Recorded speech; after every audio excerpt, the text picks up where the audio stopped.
Hello guys, welcome to Soft Touch Designs. Today we'll be teaching you how to save your documents in that's your design document in CorelDRAW in different formats, be it PNG, PDF, CRD or JPG file. Dive with us straight. Then go to File here.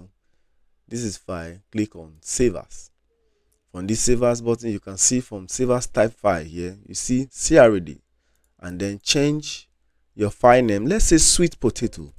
The sweet potato is here. Then select any file or folder of your choice. Let's say you want to save it in downloads, and then we'll go to download here and click save.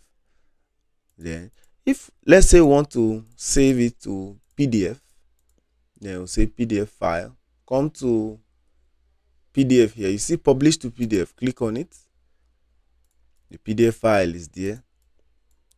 Look at the file type. Then you can also save. Click save from here. Then it's already showing us we have saved something. For the purpose of this tutorial, you say yes, but if it's not shown, you just go ahead and select it.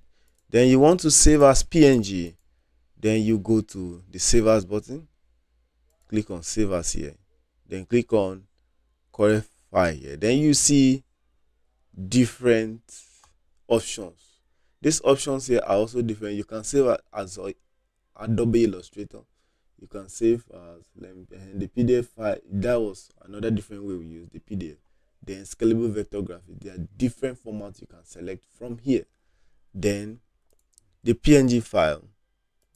Let me show you the PNG. You can come to export here. Click on export. Then you see PNG here. But if you have not seen it before, then click here. Select the PNG from here. Thank you so much. Then click on export. When you click export, we have one already, but if it's not shown on your device, this is because we have already saved something that is bearing the name sweet potato. Then click yes from here, and then see your resolution to the best of your fit. Then you can also increase it for it to come out very sharp, and then click OK. And then go to your folder. Let's say our folder was download. Then you see the sweet potato. This was the CRD format, and then you have these are different ways you can do your export. Thank you so much. Subscribe for more updates.